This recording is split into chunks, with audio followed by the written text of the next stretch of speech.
3వ అధ్యాయము. ఆ దినమందు యేసు ఇంట నుండి వెళ్లి సముద్ర తీరమున కూర్చుండెను. బహు జనసమూహములు తన యొద్దకు కూడి వచ్చినందున ఆయన దోణి ఎక్కి కూర్చుండెను. ఆ జనులందరూ దరిని నిలిచియుండగా ఆయన వారిని చూచి చాలా సంగతులను ఉపమాన రీతిగా చెప్పెను.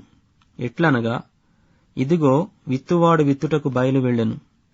వాడు విత్తుచుండగా కొన్ని విత్తనములు త్రోవ ప్రక్కను పడెను. పక్షులు వచ్చి వాటిని మ్రింగివేసెను. కొన్ని చాలా మన్నులేని రాతి నేలను పడెను. అక్కడ మన్ను లోతుగా ఉండనందున అవి వెంటనే మొలిచెను. గాని సూర్యుడు ఉదయించినప్పుడు అవి మాడి వేరు లేనందున ఎండిపోయెను. కొన్ని ముండ్ల పొదలలో పడెను. ముండ్ల పొదలు ఎదిగి వాటిని అణిచివేసెను. కొన్ని మంచి నేలను పడి ఒకటి 100 ఒకటి 60 ఒకటి 30 ఫలించెను. చెవులు గలవాడు వినుగాక అని చెప్పెను. తరువాత శిష్యులు వచ్చి, నీవు ఉపమాన రీతిగా ఎందుకు వారితో మాట్లాడుచున్నావని ఆయనను అడుగగా, ఆయన వారితో ఇట్లనెను, పరలోకరాజ్య మర్మములు ఎరుగుట మీకు అనుగ్రహింపబడి ఉన్నది, కాని వారికి అనుగ్రహింపబడలేదు. కలిగిన వానికే ఇయ్యబడును, వానికి సమృద్ధి కలుగును. లేనివానికి కలిగినదియు వాని యొద్ద నుండి తీసివేయబడును. మరియు వారు చూచుచుండియు చూడరు, వినుచుండియు వినకయు గ్రహింపకయు నున్నారు.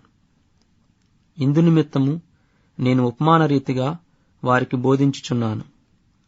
ఈ ప్రజలు కన్నులారా చూచి, చెవులారా విని, హృదయముతో గ్రహించి, మనస్సు త్రిప్పుకొని నా వలన స్వస్థత పొందకుండునట్లు వారి హృదయము క్రొవ్వినది. వారి చెవులు వినుటకు మందములైనవి. వారు తమ కన్నులు మూసుకునియున్నారు కనుక మీరు వినుట మట్టుకు విందురుగాని గ్రహింపనే గ్రహింపరు, చూచుట మట్టుకు చూతురుగాని ఎంతమాత్రమును తెలిసికొనరు అని యెషయా చెప్పిన ప్రవచనము వీరి విషయమై నెరవేరుచున్నది. అయితే మీ కన్నులు చూచుచున్నవి గనుక అవి ధన్యములైనవి. మీ చెవులు వినుచున్నవి గనుక అవి ధన్యములైనవి. అనేక ప్రవక్తలను నీతిమంతులను మీరు చూచువాటిని చూడగోరియు చూడకపోయిరి, మీరు వినువాటిని వినగోరియు వినకపోయిరని మీతో నిశ్చయముగా చెప్పుచున్నాను.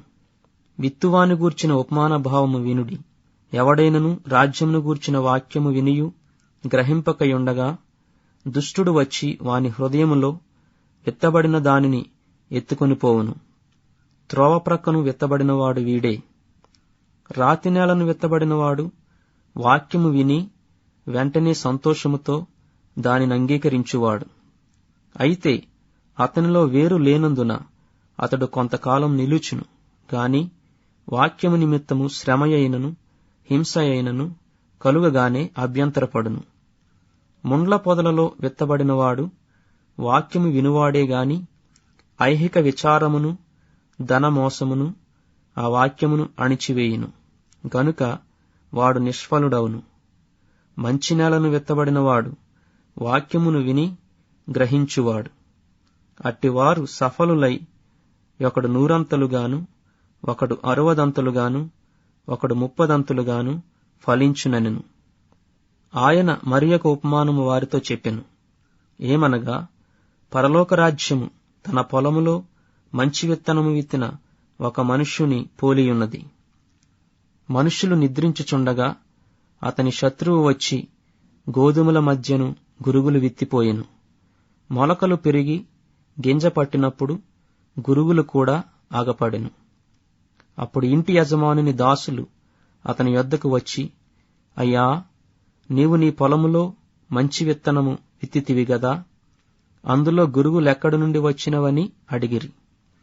ఇది శత్రువు చేసిన పని అని అతడు వారితో చెప్పగా, ఆ దాసులు, మేము వెళ్లి వాటిని పెరికి కూర్చుట నీకిష్టమా అని అతనిని అడిగిరి. అందుకతడు, వద్దు, గురుగులను పెరుకుచుండగా వాటితో కూడా ఒకవేళ గోధుమలను పెళ్లగింతురు. కోతకాలము వరకు రెంటినీ కలిసి ఎదుగనీయుడి.